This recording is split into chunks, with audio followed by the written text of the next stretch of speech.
डोंबिवलीचा रहिवासी असलेला ऋषिकेश पवार एका वादाच्या प्रकरणात उल्हासनगरच्या हिल लाईन पोलीस ठाण्यात दाखल गुन्ह्याखाली कल्याणच्या आधारवाडी जेलमध्ये कोठडीत होता।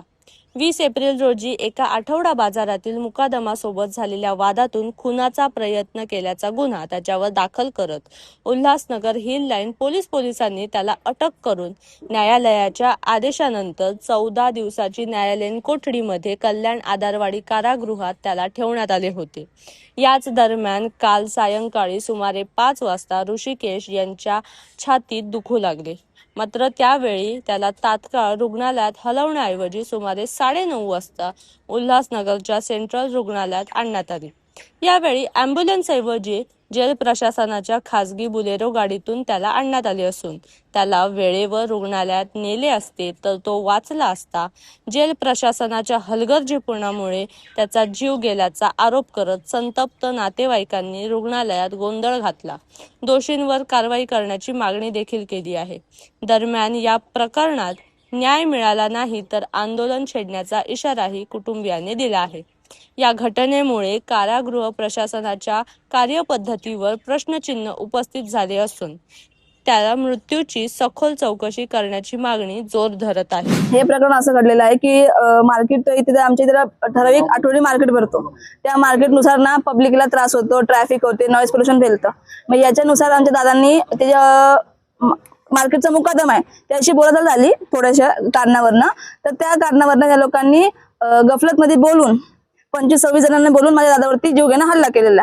त्या जीवघेणा हल्ल्यापासून तर माझ्या दादांनी त्यांचे जे मित्र होते त्यांच्यासोबत त्यांनी सेल्फ डिफेन्स मध्ये त्या समोरच्या व्यक्तीला मारहाण केली। यांनी आमच्यावरती कायद्यानुसार आमच्यावरती कलम टाकल्या, म्हणजे माझ्या भावांवरती, आणि या लोकांना पैसे वगैरे भरून प्रत्येक गोष्टीने सहकार्य पोलिसनी बिलो द बेल जाऊन शासनाच्या बाहेर जाऊन ह्या सगळ्या गोष्टी केलेल्या आहे आणि त्यांच्यावरती खोटे खोटे आरोप टाकून त्यांना जेलमध्ये दाखल केलेला आहे। आणि दाखल केल्यानंतर माझ्या दादांना त्रास होत होता, दादांनी तक्रार दिली मला त्रास होतोय किंवा काही गोष्टी मला जरा सहकार्य करा सर त्या गोष्टीसाठी। ह्यांनी त्यांचा प्लॅन समजून किंवा त्यांनी त्यांची काय मिली बघत असेल ते आम्हाला काय माहिती नाहीये, त्यानुसार त्यांनी त्यांचं काय केलं असेल ते, पण माझ्या दादाला नाही भेटला नाहीये आणि ह्यांनी हलगर्जीपणा केला म्हणून माझ्या भावाचा जीव गेलेला आहे। माझी एवढीच मागणी सगळ्यांकडनं की त्याला न्याय भेटला पाहिजे। ऋषिकेश सुरेश पवार, ते राहणार आहे डोंबिवलीमध्ये। त्याला एक पोरगी आहे आणि त्याची बायको। त्यांच्यासाठी माझं एवढंच मागणी सगळ्यांकडनं की त्यांना न्याय भेटला पाहिजे। मेरा नाम रियाज सिराज खान है। मेरा भाई ऋषिकेश सुरेश पवार जिसकी डेथ हुई है, जेल में डेथ हुई है, उसको जब छाती में पेन हो रहा था 5 बजे के टाइम पे, तो 5 बजे के टाइम पे है ना सर, उसको कॉल नहीं, मतलब उसको लेके दवाखाना नहीं आया, दवाखाने में जेल के दिखाया। तो जेल के डॉक्टर ने क्या लिखा कि जब आप सिविल हॉस्पिटल में लेके जाइए। तो आज शाम को 5 बजे जब छाती में उसके पेन हो रहा था तो आपका सिविल हॉस्पिटल में 9:30 बजे का एंट्री है कि आपने 9:30 बजे सिविल हॉस्पिटल में लाया और वो लाते टाइम पे डेट हो चुका है ऐसा डॉक्टर साहब ने हमको बोला है। यह बात आप मुझे बोलो, जब किसी को इंजरी होती है तो एम्बुलेंस आती है या प्राइवेट सुपरिटेंडेंट की वैन आती है? एम्बुलेंस आती है। तो इन्होंने क्या किया है, सुपरिटेंडेंट की प्राइवेट बुलेरो गाड़ी में उन लोगों ने लेके आया है बॉडी और यहाँ पे सबमिट किया। सबमिट करने के बाद मैं पहला व्यक्ति जो आके मेरे भाई के बारे में पूछने के बाद मुझे क्या बोला गया है मैडम ने, डॉक्टर ने, कि ये लड़का पहले ही दवाखाने में लाने से पहले ही डेट हो चुका है।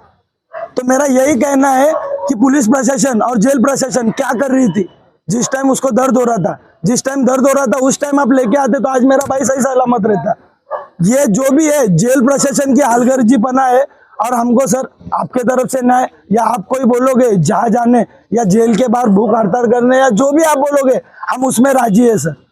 खाली हमको न्याय चाहिए, न्याय नहीं मिलेगा तो सर हम क्या करें, आम जनता क्या करेंगे? और वो जो डॉक्टर है जेल का, मैं भी एक मुजरिम हूँ, मैंने भी एक गुनाह किया है, मैं भी अंदर जाके देखा और डॉक्टर दारू पी के आता है ऑन ड्यूटी। डॉक्टर वो क्या काम का है जो दारू पी के अंदर जाता है? वो पेशेंट को क्या संभालेगा? एक हार्ट में दुख रहा है, 1 मिनट, जो हार्ट में दुख रहा है वो तभी इन्फॉर्म किया है, शाम को 5 बजे 6 बजे आपको किया है, तो आपका काम क्या बनता है? डॉक्टर को दिखाना। डॉक्टर ने क्या करना चाहिए? सिविल हॉस्पिटल में लिख के देना चाहिए, या इंजरी ज्यादा बड़ा है, कुछ उसको डिप्रेशन है, तो उसको जे लिख के देना चाहिए। पर इन्होंने कुछ भी नहीं किया। उनको 9:30 बजे यहाँ पे एंट्री है, एंट्री में आप आके देख सकते हो। ये जेल प्रशासन की एकदम हलगर्जीपना है, और वो डॉक्टर के खिलाफ सख्त से सख्त कार्रवाई लीजिए, ये मैं हात जोड के विनंती करतो। भाऊ तर गेलेला आहे, पण आता ही जी हलगर्जीपणा ह्याचा जो पाठपुरावा घेतला पाहिजे पुढे। 9:30 वाजताची एंट्री आमच्या भावाची, आणि आता वाजलेले 12:30 पावणे 1 वाजले, तरी पण अजून एकही इथे कोणी पुढे काही हालचाल दिसत नाही। खडकपाडा पोलीस स्टेशनला कमीत कमी 20 कॉल केलेत, अजून पण कोणी आलेलं नाही। आता बाबा लोक आलेत पुढची प्रोसेस करायला, अजून पोलीस किंवा PM साठी जे लोक येणार होते त्यांचं काहीच प्रोसेस, आता त्याची आम्हाला एक टाइम दे की आम्हाला कधीपर्यंत त्यांची प्रोसेस होणार आहे, आणि आता आम्ही अजून किती वेळ वाट बघायची आहे? कारण की आम्हाला काही जण सांगतात की इथे होणार आहे, काही सांगतात जेजेला, अजून काहीच आम्हाला पूर्ण माहिती भेटत नाहीये। आणि खडकपाडा पोलीस स्टेशन आहे, त्यांना आमची कळकळीची विनंती आहे की लवकरात लवकर त्यांनी येऊन पुढची प्रोसेस करेल। कारण की आता कमीत कमी 5 तास झालेत त्या बॉडीला, आणि आता 5 तास होऊन त्या बॉडीला पण अजून पुढे आपण तिथे थांबू पण शकणार अजून 1 तासानंतर। त्यामुळे सांगतो की लवकरात लवकर ही जी व्हिडिओ आहे आम्हाला त्यांच्यावर पोहोचवा, आणि पुढची प्रोसेस लवकरात लवकर त्यांनी करावी, ही विनंती आहे।